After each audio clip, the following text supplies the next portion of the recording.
And the Federal Reserve has lowered interest rates by a quarter point for the second time this year.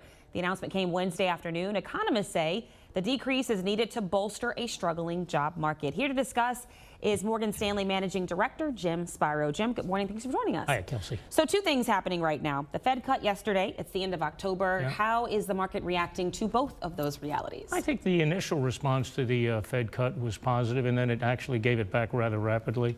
And I think that was accelerated by some tech earnings that came out subsequent to the Fed meeting Wednesday afternoon that were somewhat sobering. The top line was good revenue growth, but the bottom line was modest because of the expenditures related to AI. I think the Fed came out and said, look, the jobs market appears to be struggling. They too are lacking data. But additionally, they are, I think, concentrating a bit more on the jobs market right now, which seems to be struggling. And I think that's as it should be. I think the muted reaction was a byproduct of the fact that Powell would not come out and say December and another rate cut is locked in. And he shouldn't, because first of all, he's flying blind a little bit too with respect to the shutdown. And second of all, you really want the Fed to be independent, not committing down the road to certain things that they may have to reverse. So they shouldn't lock it in, but the market wants more interest rate juice. Jim, you mentioned the jobs market kind of not...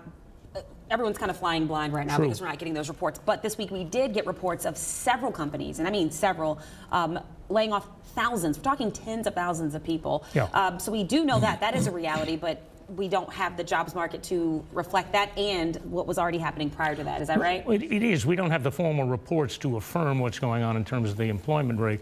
We're in an odd situation where hiring is very, very weak. Firing is starting to accelerate a little bit, but also weak because a lot of companies after the pandemic were scrambling for labor, so they're a little reticent to get rid of people in case the economy really ramps back up again. Additionally, the unemployment rate hasn't been going up much because the immigration situation is kind of locked down, so we don't have as many people looking for work.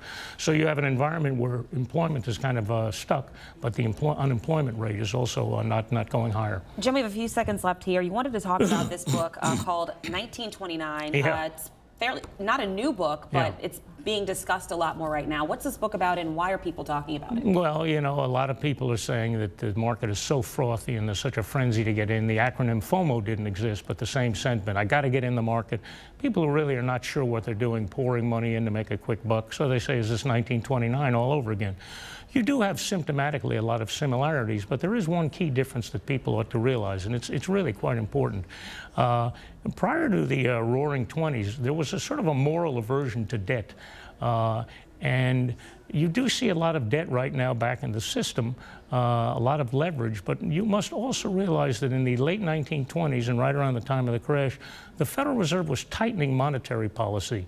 So you do see a lot of leverage, a lot of borrowed money in the system, a lot of people trading on margin, but you don't see the Fed tightening interest rates. In fact, they're loosening. And generally, if you look back historically, you'll see that most bull markets end with interest rates going up, not down. And actually now they're going down. So that's one, I think, very important palliative that your viewers ought to realize that distinguishes it quite markedly from 1929. It's a good point to end on, Jim Spiro. We appreciate your time this morning. Thanks, Kelsey. I didn't wish you a happy Halloween. You came in with your black and your orange. We appreciate you being festive. I was concerned I looked like a traffic cone, but I gave it a shot anyway. You came in looking festive, Jim. Thanks so much. Thank you. Let's get over to Zach Fradella with a check.